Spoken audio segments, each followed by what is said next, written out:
इतिहास यानी हिस्ट्री हमें हमेशा सच दिखाने का दावा करता है। स्कूल की किताबों से लेकर बड़ी बड़ी रिसर्च पेपर्स तक हमें बताया जाता है कि मानव सभ्यता का विकास कैसे हुआ, कौन सी सभ्यताएं कब आईं और कब खत्म हो गईं। लेकिन दोस्तों, क्या हो अगर मैं आपसे कहूं कि इतिहास उतना सीधा और सरल नहीं है जितना हमें बताया जाता है? क्या हो अगर कुछ खोजें ऐसी हों जो हमारी पूरी समझ को ही चुनौती दे दें?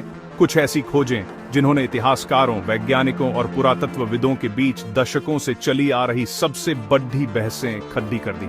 ये वो पहेलियां हैं जो हमें सोचने पर मजबूर करती हैं कि क्या हम वाकई अपने अतीत को पूरी तरह से जानते हैं। आज की इस सिनेमैटिक, रिसर्च हैवी और मिस्ट्री ड्रिवन डॉक्यूमेंट्री में हम इतिहास के उन्हीं पन्नों को पलटेंगे जहां सवाल जवाबों से ज्यादा है। हम बात करेंगे दुनिया की 10 सबसे विवादास्पद पुरातात्विक खोजों की। ऐसी खोजें जिन्हें कुछ लोग क्रांतिकारी सच मानते हैं तो कुछ इन्हें पूरी तरह से झूठ और एक सोची समझी साजिश का हिस्सा बताते हैं। ये खोजें सिर्फ पत्थर या हड्डियां नहीं हैं, बल्कि ये वो सुराग हैं जो हमें एक वैकल्पिक इतिहास की ओर इशारा करते हैं। एक ऐसा इतिहास जो शायद हमारी किताबों में कभी नहीं लिखा गया। तो तैयार हो जाइए मेरे साथ इस रहस्यमयी यात्रा पर चलने के लिए, जहां हम सच और धोखे के बीच की धुंधली लकीर को समझने की कोशिश करेंगे। इस वीडियो में हम ऑस्ट्रेलिया के तट पर मिले एक चीनी बुद्ध स्टैचू से लेकर ग्रीस के समुद्र में डूबे एक प्राचीन कंप्यूटर तक की कहानी जानेंगे। हम देखेंगे कि कैसे एक पत्थर पर लिखी इबारत ने भाषाओं के इतिहास को चुनौती दे दी और कैसे एक खोपदी ने मानव विकास की पूरी कहानी पर ही सवालिया निशान लगा दिया। क्या प्राचीन मिस्र के राजा एलियन से संपर्क में थे? क्या जीसस का असली मकबरा मिल चुका है? इन सभी सवालों के जवाब ढूंढने के लिए हमें गहरे रिसर्च, वैज्ञानिक तथ्यों और एक्सपर्ट्स की राय का सहारा लेना होगा।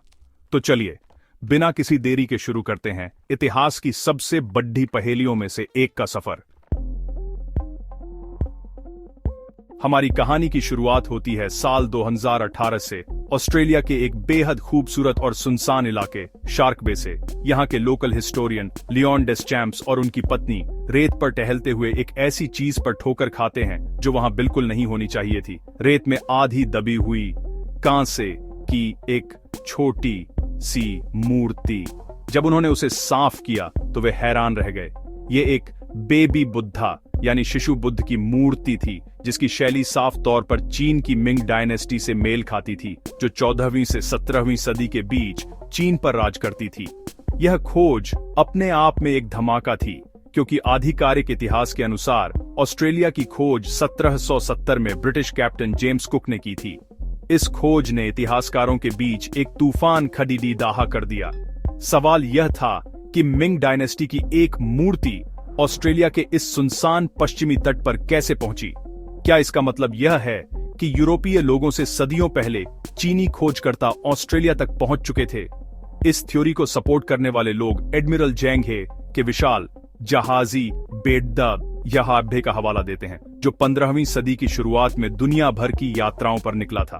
जैंग हे का बेड्डा उस समय दुनिया का सबसे बड़ा और सबसे एडवांस था, जिसके जहाज क्रिस्टोफर कोलंबस के जहाजों से कई गुना बढ़े थे। क्या यह संभव है कि उनका कोई जहाज रास्ता भटक कर या जानबूझकर ऑस्ट्रेलिया के तट पर आ पहुंचा हो? इस थ्योरी के समर्थक कहते हैं कि यह मूर्ति उसी यात्रा का सबूत है।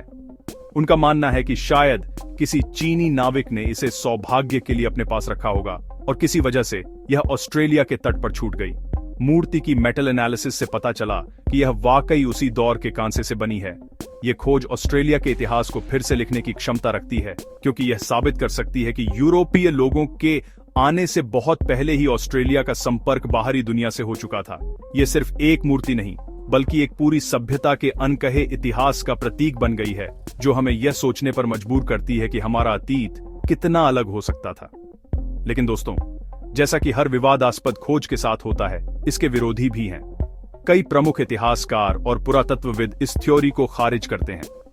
उनका तर्क है कि यह मूर्ति हाल ही में किसी टूरिस्ट या कलेक्टर द्वारा वहां गिराई गई हो सकती है। शार्क बे एक पॉपुलर टूरिस्ट स्पॉट है और यह संभव है कि किसी ने अपनी कलेक्शन से यह मूर्ति खो दी हो।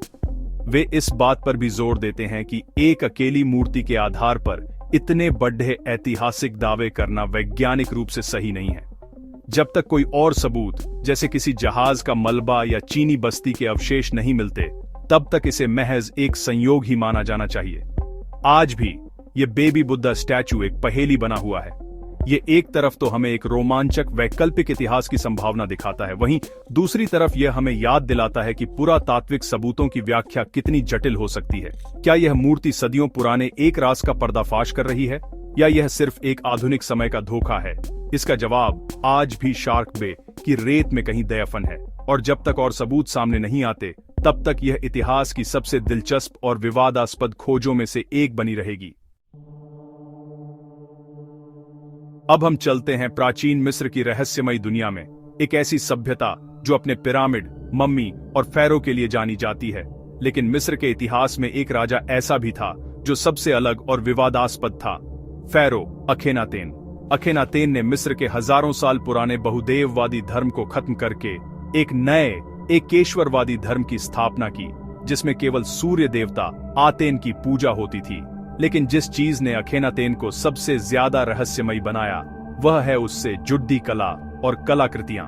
इन्हीं में से एक है फैरो मेडलिन, एक छोटा सा सोने का पदक जिस पर बनी आकृतियां आज भी एक्सपर्ट्स के लिए सिरदर्द बनी हुई हैं। इस मेडलिन पर अखेनातेन को एक अजीब गैर मानवीय रूप में दिखाया गया है। उसका सिर लंबा और अंडाकार है, गर्दन पतली है और शरीर भी सामान्य इंसानों जैसा नहीं लगता। उसके साथ ही कुछ ऐसी आकृतियां बनी हैं जिन्हें कुछ लोग उड्डीयन तश्तरियों या यूएफओ जैसा बताते हैं। इन आकृतियों को देखकर एंशिएंट एस्ट्रोनॉट थ्योरी के समर्थक यह दावा करते हैं कि अखेनातेन या तो खुद एक एलियन था या फिर उसका संपर्क किसी बाहरी दुनिया की सभ्यता से था। उनका मानना है कि अखेनातेन का नया धर्म और उसकी अनोखी कला, ये सब उसी एलियन प्रभाव का नतीजा था। इस थ्योरी के अनुसार मेडलिन पर बनी रहस्यमयी आकृतियां असल में एलियन स्पेसशिप और टेक्नोलॉजी का चित्रण है। वे तर्क देते हैं कि प्राचीन मिस्र के लोग इतने एडवांस कैसे हो सकते थे कि वे पिरामिड जैसी विशाल संरचनाएं बना सकें। इसका जवाब वे एलियन मदद में ढूंढते हैं। अखेनातेन का असामान्य शारीरिक चित्रण, जिसे अमान आर्ट स्टाइल कहा जाता है, उनके लिए इस बात का पक्का सबूत है कि वह इंसानी नस्ल का नहीं था। यह मेडलिन उनके लिए सिर्फ एक गहना नहीं, बल्कि इंसानों और एलियंस के बीच के संपर्क का एक ठोस प्रमाण है, एक ऐसा राज जिसे पारंपरिक इतिहासकार हमसे छिपा रहे हैं। लेकिन दोस्तों, जैसा कि आप जानते हैं, हर सिक्के के दो पहलू होते हैं। ज्यादातर इजिप्टोलॉजिस्ट और इतिहासकार इस एलियन थ्योरी को सिरे से खारिज करते हैं। उनका कहना है कि अखेनातेन का चित्रण एक कलात्मक शैली का हिस्सा था, जिसे अमारना आर्ट के नाम से जाना जाता है। अखेनातेन ने पुराने नियमों को तोड़कर एक नई, ज्यादा यथार्थवादी और व्यक्तिगत कला शैली को बढ़ावा दिया। इस शैली में राजा और उसके परिवार को अक्सर लंबे सिर, पतले शरीर और बड़े पेट के साथ दिखाया जाता था, जो शायद उनकी दिव्यता और प्रजनन क्षमता का प्रतीक था। यह कोई शारीरिक विकृति नहीं, बल्कि एक सिंबॉलिक रिप्रेजेंटेशन था। मेडलिन पर बनी यूएफओ जैसी आकृतियों को भी एक्सपर्ट सूर्य देवता आतेन का प्रतीक मानते हैं। आतेन को अक्सर एक सूर्य डिस्क के रूप में दिखाया जाता था, जिसकी किरणें नीचे की ओर आती थीं और जिनके सिरों पर हाथ बने होते थे, जो जीवन देने का प्रतीक थे। जिसे एलियन थ्योरी वाले यूएफओ बता रहे हैं, वह असल में सूर्य और उसकी जीवनदायिनी किरणें हैं। एक्सपर्ट्स का मानना है कि एलियन की कहानी गढ़ना मिसअंडरस्टूड आर्ट को सनसनीखेज बनाने का एक तरीका है, जबकि इसका असली मतलब मिस्र के धर्म और संस्कृति में गहराई से जुड़ा हुआ है। यह विवाद कला की व्याख्या और ऐतिहासिक संदर्भ के महत्व को दर्शाता है। अब हम दक्षिण अमेरिका के पेरू और बोलीविया की सीमा पर स्थित लेक टिटिकाका के पास चलते हैं। यह दुनिया की सबसे ऊंची झीलों में से एक है और इनका सभ्यता के लिए एक पवित्र स्थान मानी जाती है। यहीं पास के पहाड़ी इलाके में एक विशाल पत्थर की चट्टान है, जिसमें एक दरवाजे जैसा ढांचा तराशा गया है।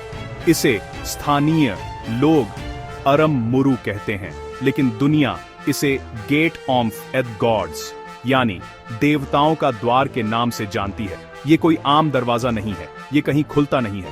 ये बस एक चट्टान पर बना एक विशाल टी आकार का निशान है, जिसके बीच में एक छोटा गोलाकार गड्ढा है। इस जगह की खोज 1990 के दशक में एक स्थानीय tour guide Jose Luis Delgado Mamani ने की थी। लेकिन इस दरवाजे से जुड़ी किंवदंतियां सदियों पुरानी हैं। स्थानीय कथाओं के अनुसार यह दरवाजा असल में एक पोर्टल है, एक ऐसा रास्ता जो हमारी दुनिया को देवताओं की दुनिया या किसी दूसरे डायमेंशन से जोड़ता है। कहा जाता है कि प्राचीन इंका पुजारी इस दरवाजे का इस्तेमाल देवताओं से संपर्क करने और दूसरी दुनिया में यात्रा करने के लिए करते थे। एक कहानी के अनुसार स्पेनिश आक्रमण के समय एक इंका पुजारी अरममुरु एक सुनहरी डिस्क के साथ यहां भागा और इस दरवाजे के माध्यम से गायब हो गया और फिर कभी वापस नहीं लौटा। जो लोग इस दरवाजे को एक असली पोर्टल मानते हैं, उनका कहना है कि इसके आसपास एक अजीब सी ऊर्जा महसूस होती है। कुछ लोगों ने यहाँ अजीबोगरीब आवाजें सुनने, नीली रोशनी देखने और यहाँ तक कि दरवाजे के अंदर तारों से भरे आसमान को देखने का भी दावा किया है।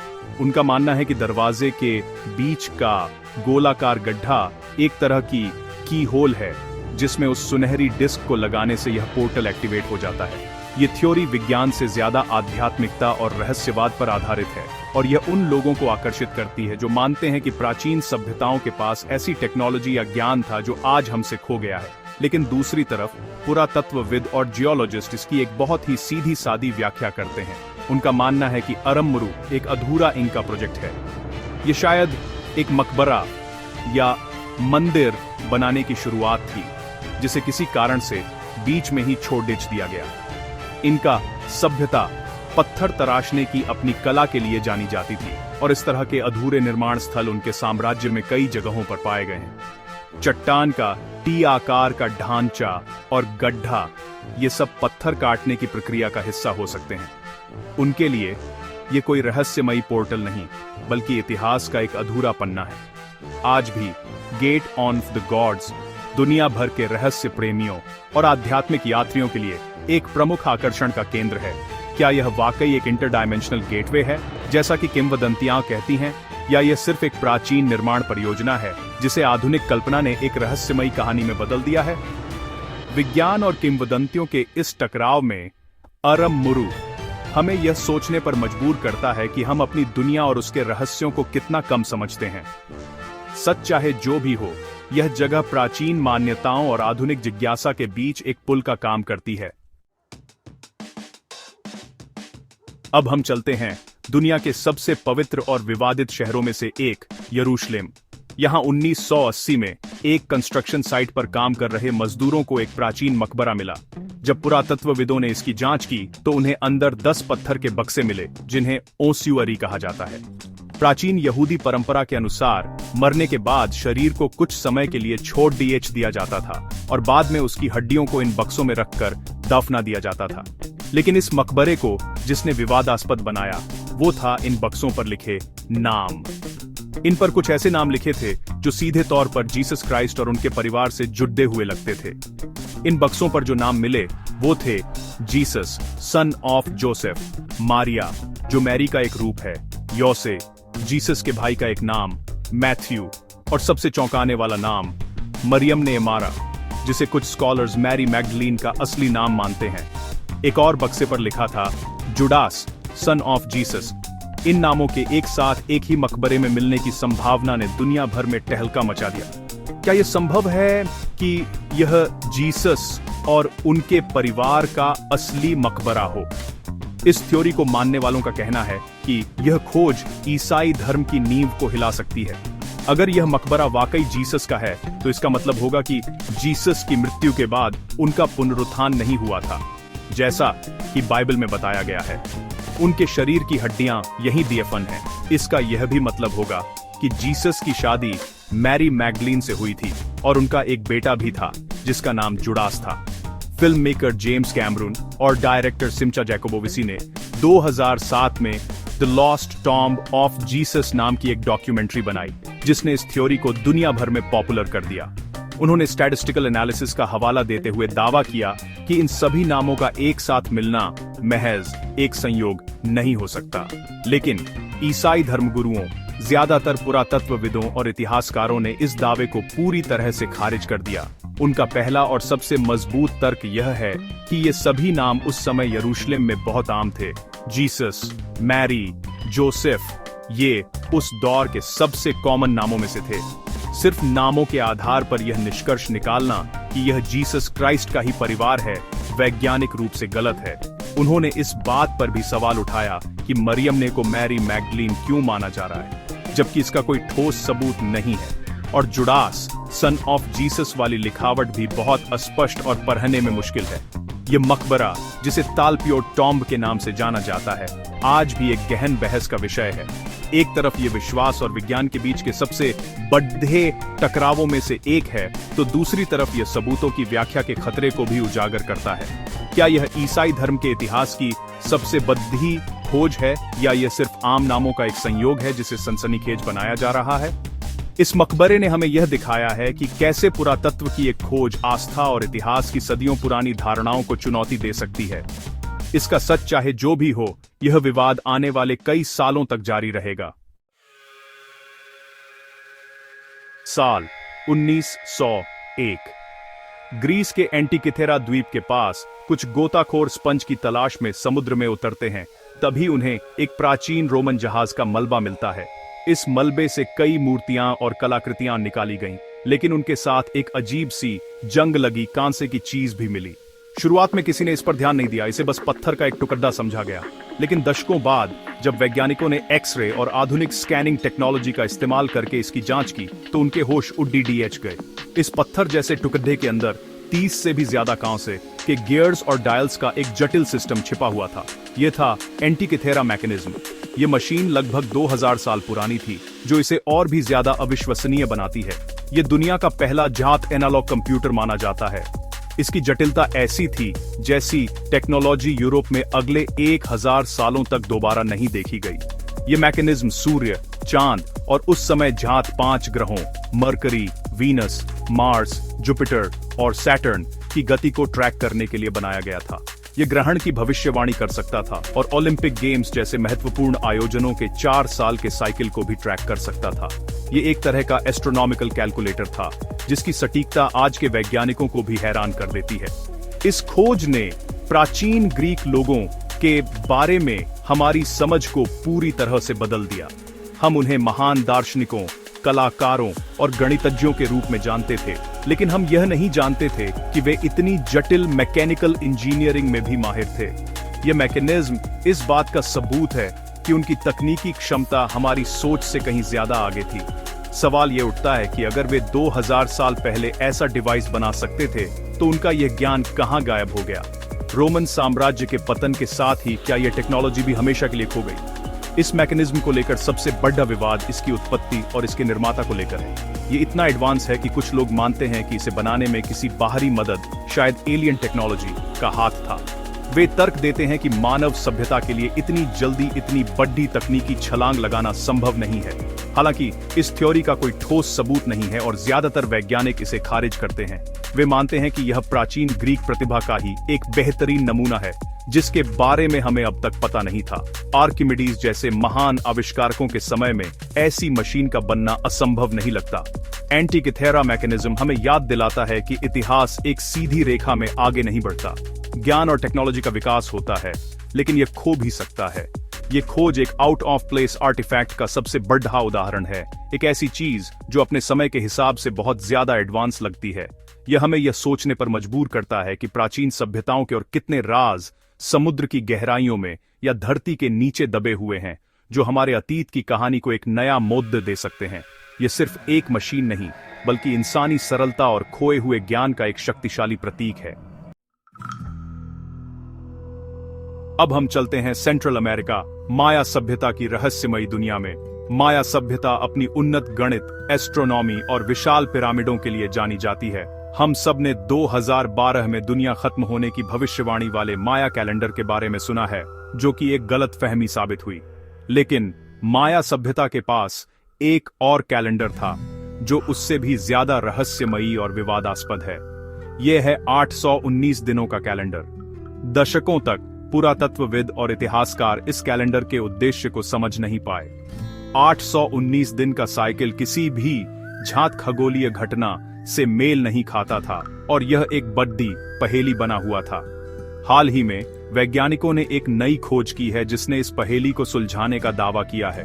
उन्होंने पाया कि 819 दिनों का यह साइकिल किसी एक ग्रह की गति पर आधारित नहीं है, बल्कि यह उस समय ज्ञात सभी ग्रहों की सिनोडिक पीरियड यानी पृथ्वी से देखे जाने पर किसी ग्रह को आकाश में उसी स्थान पर वापस आने में लगने वाले समय के साथ एक जटिल गणितीय संबंध रखता है। उदाहरण के लिए, मरकरी का सिनोडिक पीरियड 117 दिन होता है और 819 इसका 7 गुना है। वीनस का 585 दिन होता है, जो 819 के एक निश्चित गूंज के करीब है। ये खोज अविश्वसनीय है क्योंकि यह बताती है कि माया एस्ट्रोनॉमर्स ने न केवल अलग अलग ग्रहों की गति को सटीकता से मापा, बल्कि उन्होंने उन सभी के बीच एक बड्ढे एकीकृत साइकिल को भी ढूंढ निकाला था। उन्होंने पाया कि 819 दिनों के 20 साइकिल यानी लगभग 45 साल की अवधि में सभी ग्रह आकाश में अपनी स्थिति को दोहराते हैं। यह एक बेहद जटिल गणना है जिसे करने के लिए खगोलीय घटनाओं की बहुत गहरी और लंबी अवधि की ऑब्जर्वेशन की जरूरत होती है। यह खोज माया सभ्यता की गणितीय और खगोलीय प्रतिभा को एक नए स्तर पर ले जाती है। लेकिन यहीं से सबसे बड़ा विवाद शुरू होता है। माया सभ्यता के पास आधुनिक टेलीस्कोप नहीं थे, तो सवाल यह है कि उन्होंने बिना टेलीस्कोप के यूरेनस और नेपच्यून जैसे दूर के ग्रहों की गति को कैसे ट्रैक किया होगा, जिनके सिनोडिक पीरियड भी इस 819 दिन के साइकिल में फिट होते पाए गए हैं। यह कैसे संभव है कि वे नंगी आंखों से न दिखने वाले ग्रहों के बारे में जानते थे? कुछ शोधकर्ता मानते हैं कि शायद वे इन ग्रहों के बारे में नहीं जानते थे और यह सिर्फ एक गणितीय संयोग है। उनका मानना है कि माया लोगों ने केवल उन ग्रहों पर ध्यान केंद्रित किया होगा जिन्हें वे देख सकते थे।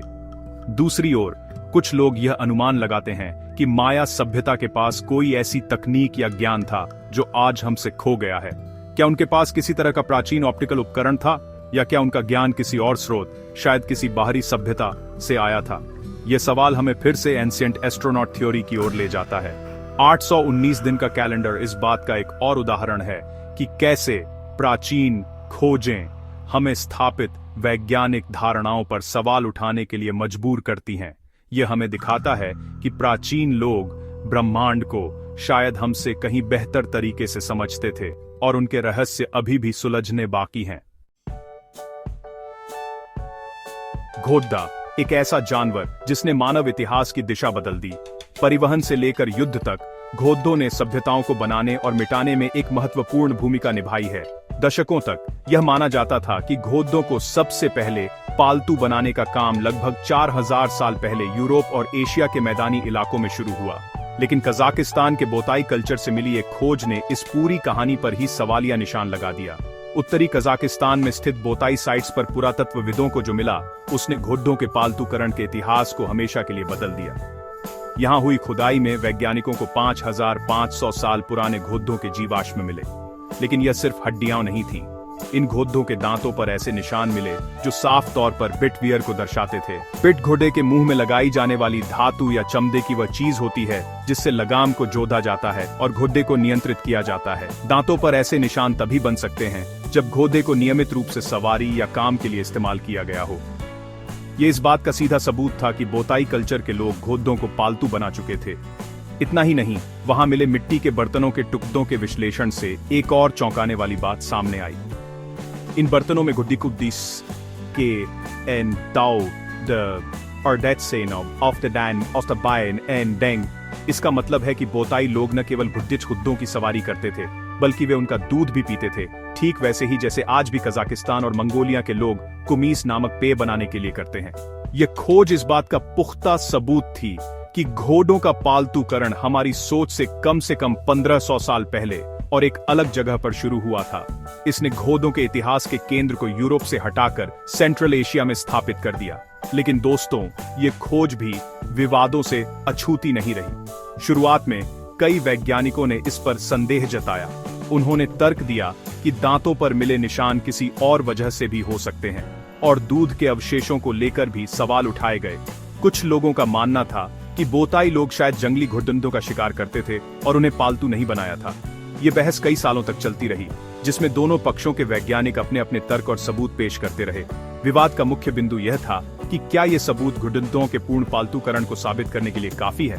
हालांकि हाल के वर्षों में हुई जेनेटिक स्टडीज ने इस मामले पर नई रोशनी डाली है। डीएनए एनालिसिस से पता चला है कि आज के हमारे पालतू घुड़दंड बोताई घुड़दंडों के सीधे वंशज नहीं हैं, बल्कि आज के घुड़दंडों के पूर्वज पश्चिमी यूरेशिया के पोंटिक कैस्पियन स्टेपी क्षेत्र से आते हैं। इससे कहानी और भी ज्यादा जटिल हो गई है। ऐसा लगता है कि घोड़दुम्बों को पालतू बनाने की प्रक्रिया शायद एक से ज्यादा जगहों पर और अलग अलग समय पर हुई। बोताई के लोग घोड़ों को पालतू बनाने वाले शुरुआती लोगों में से थे, लेकिन उनकी यह वंश रेखा आगे नहीं बढ़ पाई। ये खोज हमें दिखाती है कि इतिहास कितना जटिल और बहुस्तरीय हो सकता है। अब हम चलते हैं अमेरिका के न्यू मैक्सिको राज्य के एक सुनसान इलाके में। यहाँ लॉस लूनास शहर के पास एक पहाड़ी पर एक विशाल पत्थर रखा है जिसका वजन 80 टन से भी ज्यादा है। इस पत्थर पर कुछ ऐसी लिखावट खुदी हुई है जो इस महाद्वीप पर बिल्कुल नहीं होनी चाहिए।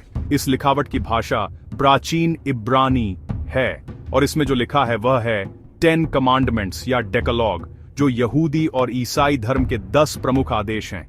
इस पत्थर को लॉस लूनास डेकालॉग स्टोन के नाम से जाना जाता है और यह अमेरिका के सबसे विवादास्पद पुरातात्विक कलाकृतियों में से एक है।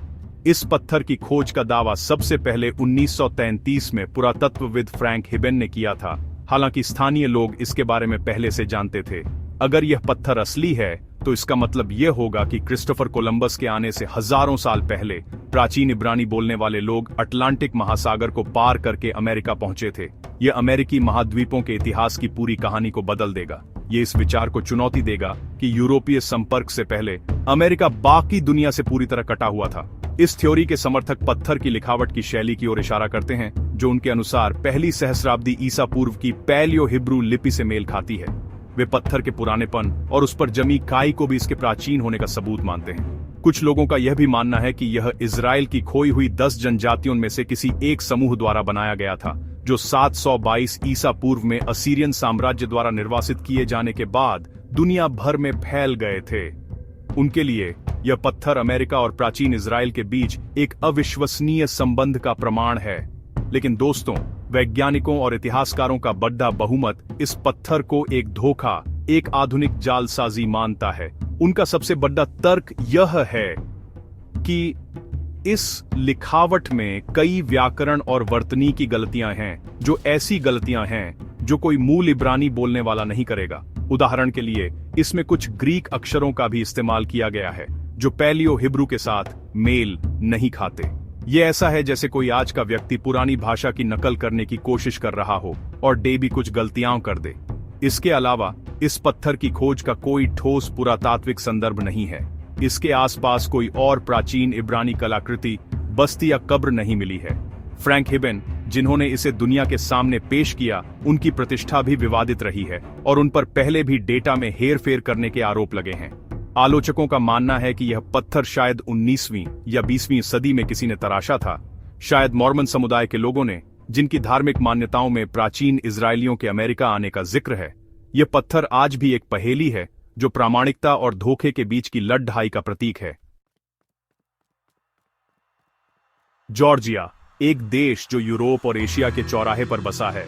यहाँ दमानिसी नाम की एक मध्ययुगीन पुरातात्विक साइट पर वैज्ञानिकों को कुछ ऐसा मिला जिसने मानव विकास की हमारी पूरी समझ को हिलाकर रख दिया। उन्हें 5 प्राचीन मानव खोपड़ियां मिली जो लगभग 1.8 मिलियन साल पुरानी थीं। ये उस समय तक अफ्रीका के बाहर मिली सबसे पुरानी मानव जीवाश्म थीं। लेकिन इन 5 खोपड़ियों में से एक, जिसे स्कल 5 कहा जाता है, सबसे ज्यादा महत्वपूर्ण और विवादास्पद साबित हुई। स्कल 5 की खास बात यह थी कि यह पूरी तरह से संरक्षित थी, जिसमें निचला जबड्डा भी शामिल था। इसके फीचर्स बहुत ही अजीब थे। इसका ब्रेन केस यानी दिमाग वाला हिस्सा बहुत छोटा था, लगभग आधुनिक इंसानों का 1/3, लेकिन इसका चेहरा बहुत बड़ा, लंबा और आगे की ओर निकला हुआ था और दांत भी बहुत बड़े थे। यह एक ऐसा कॉम्बिनेशन था जो पहले कभी किसी एक मानव पूर्वज में नहीं देखा गया था। यह ऐसा था जैसे अलग अलग प्रजातियों के फीचर्स को एक ही खोपड़ी में मिला दिया गया हो। इस खोज ने मानव विकास के स्थापित मॉडल पर एक बड़ा सवाल खड़ा दहाहा कर दिया। अब तक वैज्ञानिक मानते थे कि उस दौर में अफ्रीका में मानव की कई अलग अलग प्रजातियां, जैसे होमो हैबिलिस, होमो रुडोल्फेंसिस और होमो इरेक्टस एक साथ रहती थी। हर प्रजाति के अपने अलग शारीरिक लक्षण थे, लेकिन दमानिसी में मिली 5 खोपड़ियां, जिनमें स्कल 5 भी शामिल है, एक ही जगह और एक ही समय की होने के बावजूद आपस में बहुत अलग दिखती थीं। उनमें इतनी ज्यादा भिन्नता थी जितनी आज पूरी दुनिया के इंसानों और चिंपैंजी के बीच भी नहीं है। इस आधार पर दमानिसी के शोधकर्ताओं ने एक क्रांतिकारी और विवादास्पद थ्योरी पेश की। उन्होंने कहा कि शायद होमो हैबिलिस, होमो रुडोल्फेंसिस और होमो इरेक्टस अलग अलग प्रजातियां थीं ही नहीं। वे सभी एक ही प्रजाति यानी होमो इरेक्टस के सदस्य थे, जिनमें बस बहुत ज्यादा शारीरिक भिन्नता थी। जैसे आज इंसानों में कोई लंबा होता है, कोई छोटा, किसी का चेहरा गोल होता है, किसी का लंबा, उसी तरह शायद हमारे शुरुआती पूर्वजों में भी बहुत विविधता थी। अगर ये थ्योरी सही है तो ये मानव विकास के पेट डीडीएच की कई शाखाओं को काटकर उसे एक सीधा तना बना देगी। बेशक इस थ्योरी को कई दूसरे पैलियोएंथ्रोपोलॉजिस्ट्स ने चुनौती दी। उन्होंने तर्क दिया कि स्कल 5 और बाकी दमानिसी खोपद्दियों के बीच का अंतर इतना ज्यादा है कि उन्हें एक ही प्रजाति में रखना सही नहीं है। उनका मानना है कि दमानिसी में शायद एक से ज्यादा प्रजातियां एक साथ रहती थीं। यह बहस आज भी जारी है और यह मानव विकास के अध्ययन के केंद्र में है। स्कल 5 हमें यह याद दिलाता है कि हमारा अतीत कितना जटिल है और जीवाश्म रिकॉर्ड की व्याख्या करना कितना मुश्किल हो सकता है। ये एक अकेली खोपड़ी है जिसने हमें अपने ही मूल पर फिर से सोचने के लिए मजबूर कर दिया है। हमारी इस रहस्यमयी यात्रा का आखिरी पड़ाव है रोमानिया। यहाँ 1961 में टर्टेरिया नाम के एक गांव में पुरातत्वविद निकोलाय व्लासा एक न्योलिथिक साइट की खुदाई कर रहे थे। इस खुदाई में उन्हें 3 छोटी पकी हुई मिट्टी की टैबलेट्स मिली। इन टैबलेट्स पर कुछ अजीब से निशान और सिंबल्स बने हुए थे। जब इन टैबलेट्स की कार्बन डेटिंग की गई तो पता चला कि ये लगभग 7500 साल पुरानी है, यानी 5500 ईसा पूर्व की। यह खोज सच में सनसनीखेज थी, क्योंकि यह उन्हें मेसोपोटामिया की सुमेरियन सभ्यता की लिखावट से भी लगभग 2000 साल पुराना बनाती थी, जिसे अब तक दुनिया की सबसे पुरानी लिखावट माना जाता था। अगर यह साबित हो जाता है कि टर्टेरिया टैबलेट्स पर बने निशान एक असली लेखन प्रणाली का हिस्सा है, तो यह मानव सभ्यता के इतिहास को पूरी तरह से बदल देगा। इसका मतलब होगा कि लिखने की कला का आविष्कार मध्य पूर्व के सुमेर में नहीं, बल्कि दक्षिण पूर्वी यूरोप की एक प्राचीन सभ्यता, जिसे विंचा कल्चर कहा जाता है, ने किया था।